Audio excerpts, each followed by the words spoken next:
Araw-araw na pagbasa ng Biblia, araw 137. Lumang Tipan, Ruth Kapitulo 3, Ruth Kapitulo 4. Bagong Tipan, John 9:35-41, John 10:1-21. Narinig ni Jesus na pinalayas nila siya sa sinagoga. Nakita niya siya at sinabi, "Sumasampalataya ka ba sa anak ng tao?" Sumagot siya at sinabi, "Sino siya, Panginoon, upang sasampalataya ako sa kanya?" Sinabi ni Jesus sa kanya, "Nakita mo na siya, at siya itong nakikipag-usap sa iyo." Sinabi ng lalaki, "Panginoon, sumasampalataya ako." Pagkatapos, sumamba siya sa kanya. Sinabi ni Jesus, "Naparito ako sa mundong ito para sa paghuhukom upang ang mga hindi nakakakita ay makakita, at upang ang mga nakakakita ay maging bulag." Narinig ng ilan sa mga Pariso na kasama niya ang mga bagay na ito, at nagtanong sa kanya, "Bulag din ba kami?" Sinabi ni Jesus sa kanila, "Kung kayo ay mga bulag, wala sana kayong kasalanan.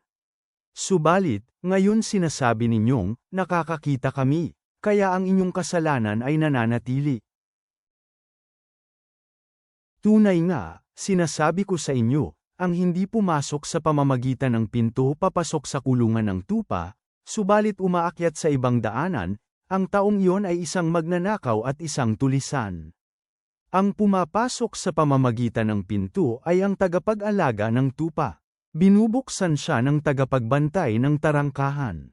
Pinapakinggan ng mga tupa ang kanyang boses, at tinatawag niya ang sarili niyang tupa sa kani-kanilang pangalan at pinangungunahan silang palabas. Kapag nailabas na niya ang lahat ng sariling kanya, pinangungunahan niya sila, at sumusunod sa kanya ang mga tupa sapagkat kilala nila ang kanyang boses.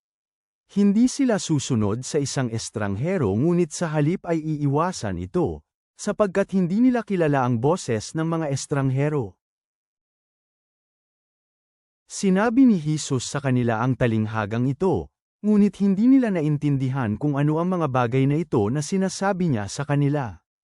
Pagkatapos muling sinabi ni Jesus sa kanila, "Tunay nga, sinasabi ko sa inyo, ako ang pinto ng mga tupa. Lahat ng naunang dumating sa akin ay mga magnanakaw at mga tulisan, ngunit ang mga tupa ay hindi nakinig sa kanila. Ako ang tarangkahan. Kung sino mang pumapasok sa pamamagitan ko, siya ay maliligtas, siya ay papasok at lalabas at makakahanap ng pastulan. Ang magnanakaw ay hindi pumarito maliban sa pagnanakaw, pagpatay, at pagwasak. Ako ay pumarito upang sila ay magkaroon ng buhay at magkaroon ng kasaganaan nito. Ako ang mabuting pastol. Inialay ng mabuting pastol ang kanyang buhay para sa mga tupa. Ang isang bayarang lingkod, na hindi isang pastol, na hindi nagmamay-ari ng mga tupa, ay nakikitang dumarating ang lobo at pinababayaan ang mga tupa at tumatakas. Tinatangay ng lobo ang mga ito at pinangangalat ang mga ito. Siya ay tatakbo dahil siya ay isang bayarang lingkod at hindi nagmamalasakit sa mga tupa. Ako ang mabuting pastol, at kilala ko ang sa akin, at ang sa akin ay nakikilala ako. Kilala ako ng Ama, at kilala ko ang Ama, at ibinigay ko ang aking buhay para sa mga tupa. Mayroon akong iba pang mga tupa na wala sa tupahang ito. Sila din, kailangan kong dalhin, at makikinig sila sa aking boses upang magkaroon lamang ng isang kawan at isang pastol. Ito ang dahilan kung bakit ako iniibig ng Ama, ibibigay ko ang aking buhay upang muli kong kunin.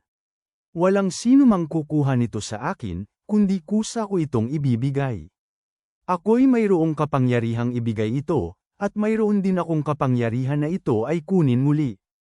Natanggap ko ang utos na ito mula sa Ama.